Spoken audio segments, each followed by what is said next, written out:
Kita awali informasi pertama. Pemirsa, sebuah video pengeroyokan dan penganiayaan sekelompok pemotor terhadap seorang pengendara motor lain viral di media sosial. Polisi mengungkap pengeroyokan ini berlatar belakang sentimen antar kelompok perguruan silat.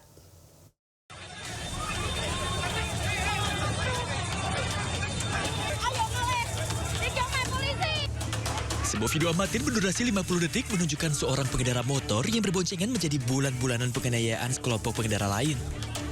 Diketahui korbannya adalah dua bersaudara AZ 20 tahun dan adiknya AN 17 tahun, warga Simo, Kecamatan Kendal, Kabupaten Ngawi. Korban yang tengah dalam perjalanan pulang dari acara perguruan dihadang oleh pelaku yang sudah terpengaruh minuman keras. Berbekal lewat video yang viral, Satreskrim Polres Ngawi kemudian melakukan penangkapan terhadap para pengeroyok dan menetapkan 2 orang sebagai tersangka.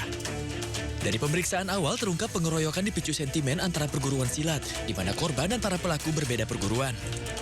Selain menangkap para pelaku, sejumlah barang bukti yaitu 2 unit sepeda motor, 2 helm dan jaket turut diamankan polisi. Dari Ngawi, Jawa Timur, Asfi Manar, A-News melaporkan. Terpergok beraksi, seorang jambret babak belur dihajar massa di Karawang, Jawa Barat. Pelaku sempat kabur dan bersembunyi 3 jam lebih di Empang.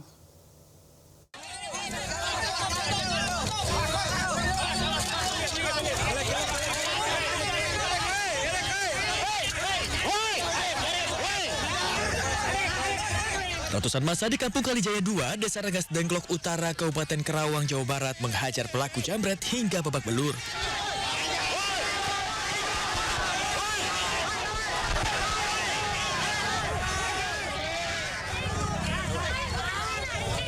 Aksi pelaku yang nekat menjambret seorang ibu rumah tangga yang baru pulang berbelanja di pasar bersama balitanya dipergoki warga. Pelaku yang panik dikejar warga sempat melompat dan bersembunyi di empang yang dipenuhi eceng gondok.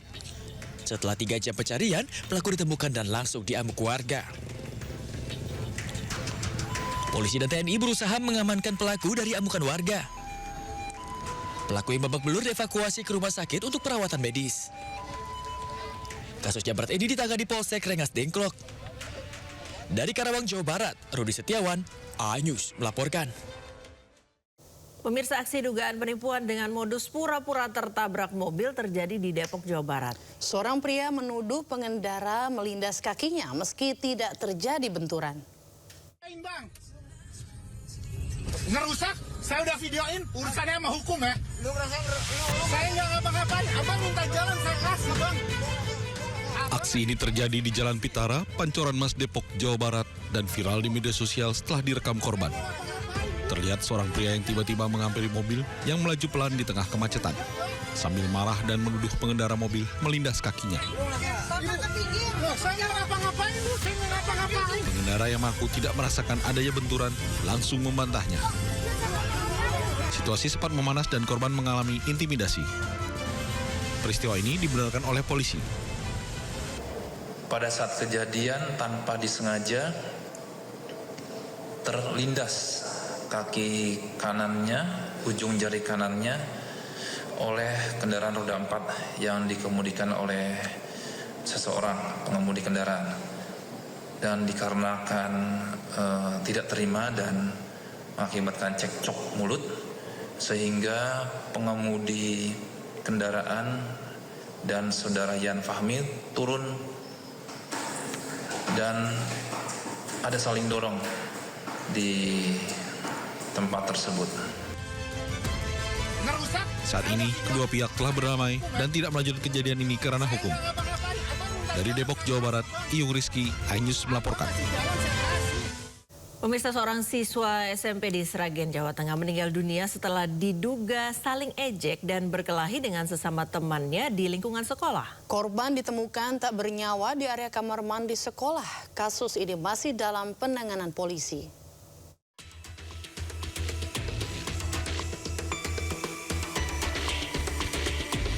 Peristiwa tragis terjadi di sebuah SMP negeri Kabupaten Sragen, Jawa Tengah. Seorang pelajar berusia 16 tahun ditemukan tewas setelah diduga terlibat perkelahian dengan teman satu sekolahnya. Korban sempat mendapatkan penanganan medis di puskesmas, namun nyawanya tidak tertolong. Kejadian ini dilaporkan sekitar pukul 12 siang.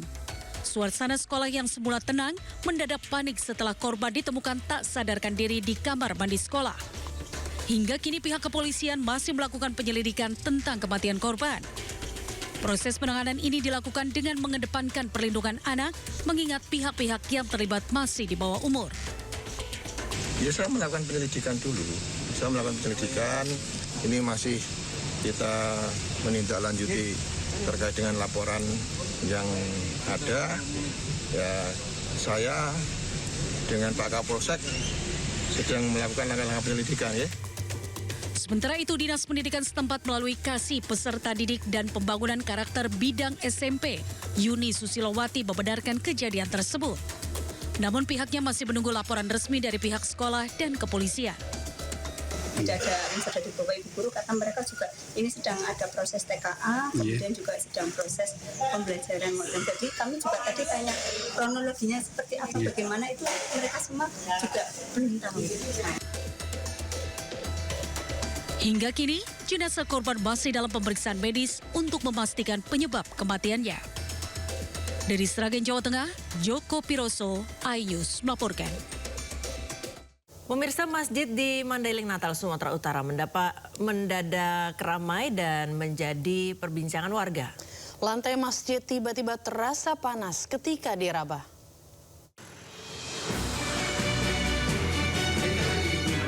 Warga desa Parbangunan Mandailing Natal, Sumatera Utara dikejutkan dengan fenomena tak biasa di Masjid Al-Muhajirin.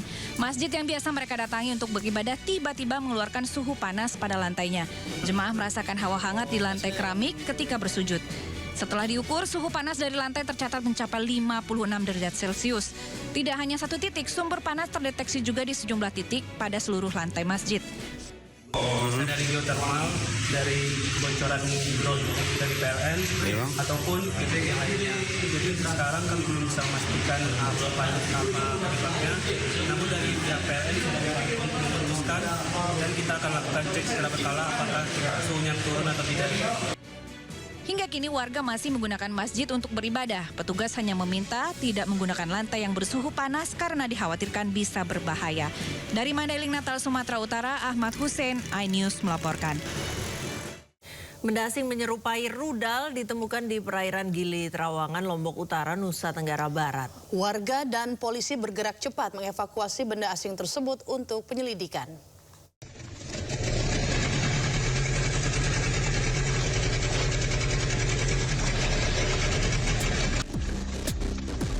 Benda mencurigakan mirip torpedo pertama kali ditemukan oleh nelayan saat menjaring ikan sekitar 16 km sebelah utara Gili Trawangan, Lombok Utara, Nusa Tenggara Barat.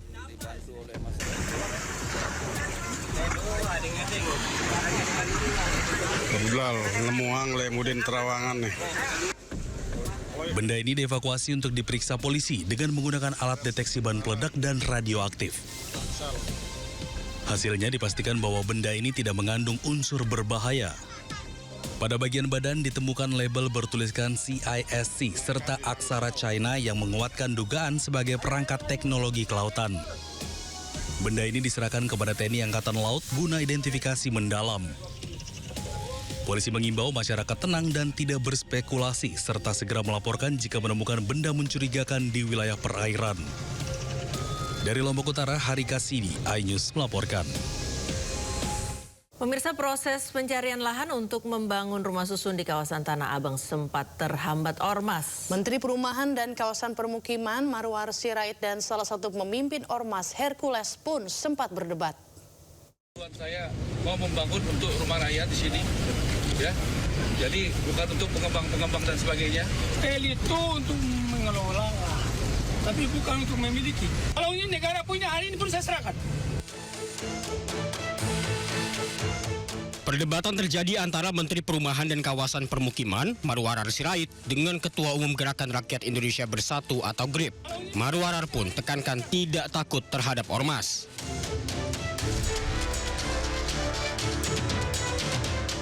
Mau tanya Pak Dirut, jadi kendalanya apa? Kalau ini punya negara, punya kekuatan hukum tetap, problemnya apa lagi Pak? Adalah ormas ini menempati pada saat ini secara ilegal, Pak. Ini saya menganggap bahwa ini hukumnya udah beres ya? Sudah Pak. Jamin ya? Ini berarti bicara keberanian kan? Ya. Bicara ketegasan ya? Ya sudah, kasih sama yang berani aja. Saya masa negara kalah sama yang beginian? Tak hanya di stasiun Tanah Abang, lahan milik PT KAI di stasiun Pasar Senen juga dikuasai ormas. Selain 2 stasiun ini, ARA juga mengecek lahan KAI di Bandung, Jawa Barat. Sementara itu pemirsa, pemerintah menegaskan akan mendorong program renovasi atau bedah rumah. Bila tahun lalu ada 45.000 rumah yang direnovasi, rencananya tahun ini akan ada 400.000 rumah yang menjadi target renovasi. Ya, seperti buat renovasi rumah tadi saya katakan, tahun lalu cuma 45.000 rumah, tahun ini 400.000 rumah, dan sedang dipersiapkan suatu langkah-langkah untuk kedepannya lebih besar lagi. Kita tentu akan bekerja sama dengan BPS ya Mas ya, supaya tentu ada aturannya. Seperti misalnya kita melakukan renovasi rumah, itu ada desil 1 sampai desil 4. Jadi tentu ada aturannya bagaimana yang berhak mendapatkan, supaya tepat sasaran. Jangan nanti yang kaya dapat, yang membutuhkan, yang kurang mampu tidak dapat. Pemirsa, kerap disalahgunakan menjadi media zat narkotika. BNN usul agar dibuat aturan pelarangan rokok elektrik atau vape. Berdasar uji laboratorium pusat BNN terhadap 341 sampel cairan vape, 11 sampel diantaranya mengandung narkotika.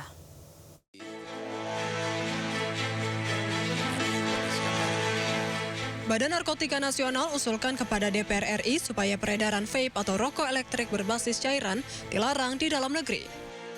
Usulan ini muncul karena sejumlah jenis liquid vape kerap disalahgunakan untuk menyelundupkan narkotika.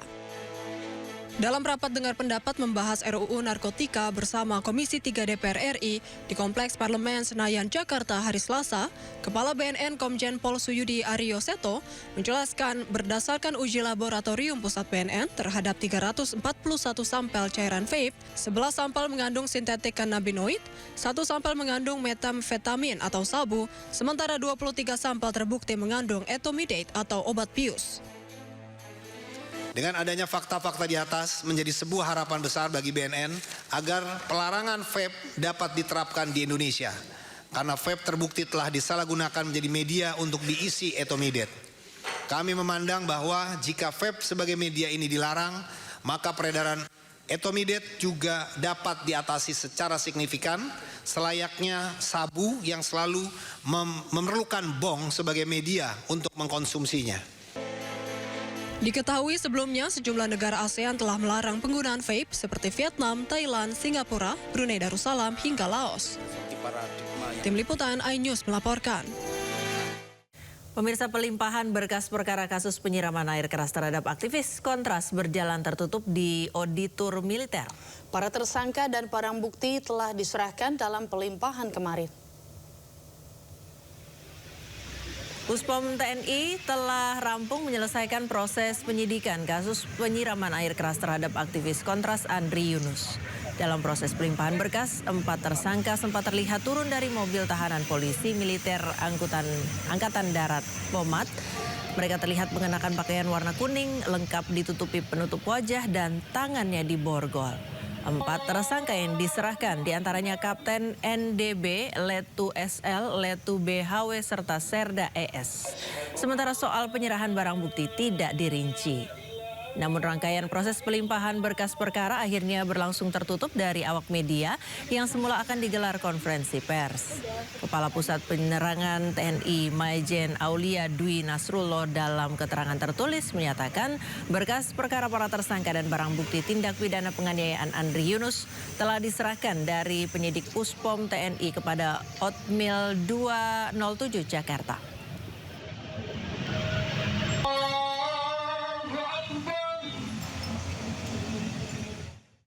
Pemirsa, siapa sangka laporan parkir liar melalui aplikasi Jaki oleh salah seorang warga Jakarta dibalas dengan rekayasa artificial intelligence atau AI. Setelah viral di media sosial, petugas PPSU yang mengunggah foto tersebut kini disanksi SP1. Ketika menyampaikan keluhan parkir liar melalui aplikasi Jaki, salah seorang warga Jakarta berharap agar petugas segera menindaklanjuti. Namun siapa sangka bukan respon cepat yang didapat, tetapi keluhan itu justru diduga dibalas dengan foto hasil rekayasa AI. Pelapor yang tidak terima mengunggah respon foto yang diduga direkayasa AI ke media sosial pribadinya. Setelah menjadi perbincangan publik, Gubernur Jakarta Pramono Anung buka suara dan akan memberi sanksi tegas kepada pihak yang dinilai bersalah. Melakukan pendalaman, baik itu kepada lurah, ibu siapa yang di Alisari, kemudian PPSU-nya, kemudian Sudinnya, semuanya nanti pada saatnya pasti akan ketahuan. Kalau kemudian menyalahkan ke PPSU juga nggak bisa. PPSU-nya pasti bukan orang yang melakukan atau memanipulasi tentang AI-nya. Yang saya minta untuk didalami, dicari siapa yang melakukan AI-nya itu, kemudian yang menguploadnya. Dan walaupun Ibu Lurahnya sudah minta maaf, saya tetap minta untuk Inspektorat mendalami hal ini. Kasus bermula dari keluhan warga terkait parkir liar di kawasan permukiman Pasar Rebo, Jakarta Timur. Setelah melapor melalui aplikasi Jaki, pemilik salah satu akun medsos menyebut laporannya tak kunjung ditanggapi. Ia malah menerima bukti tindak lanjut yang diduga telah dimanipulasi teknologi AI. Mobil mau keluar. Mau keluar. Saya ngerti abang mau keluar, tapi sudah teriak. Saya mau keluar. Buntut dari skandal laporan Jaki, kini petugas PPSU yang mengunggah foto rekayasa kepada pelapor telah disanksi peringatan pertama atau SP1. Tim Liputan iNews melaporkan.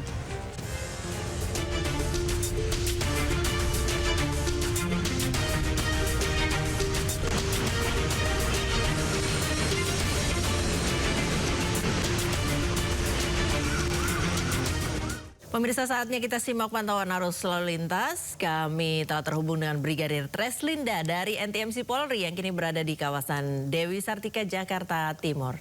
Selamat pagi, bagaimana pantauan arus lalu lintas dari tempat Anda melaporkan?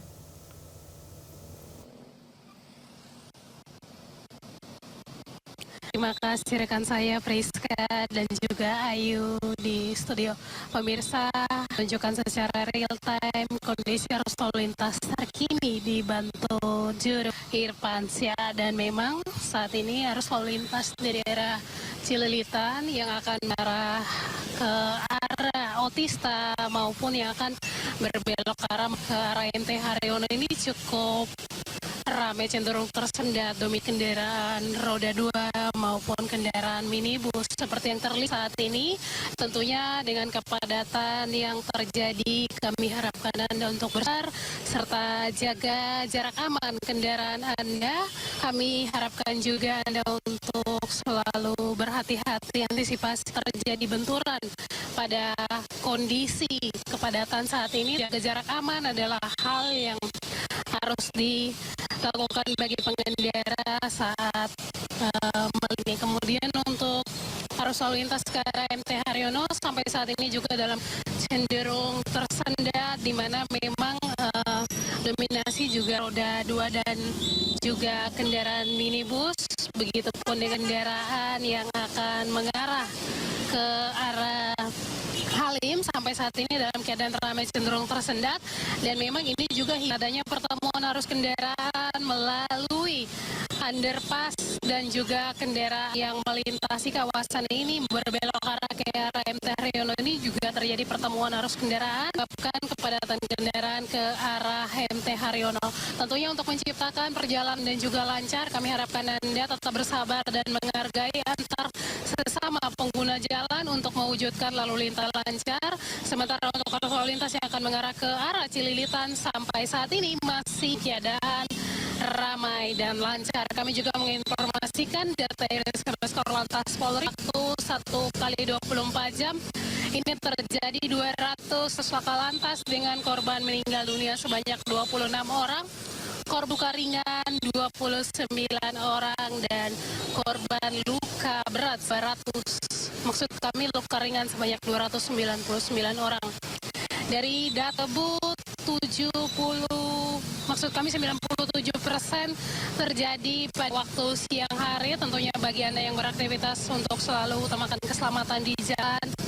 hindarilah hal-hal yang dapat menyebabkan kecelakaan lalu lintas, ceroboh, dan juga menggunakan handphone dapat mengganggu konsentrasi saat berlalu lintas yang dapat menyebabkan kecelakaan lalu lintas. Demikian Brigadir Treslinda melaporkan, Priska dan juga Ayu kembali ke Anda di studio, silakan.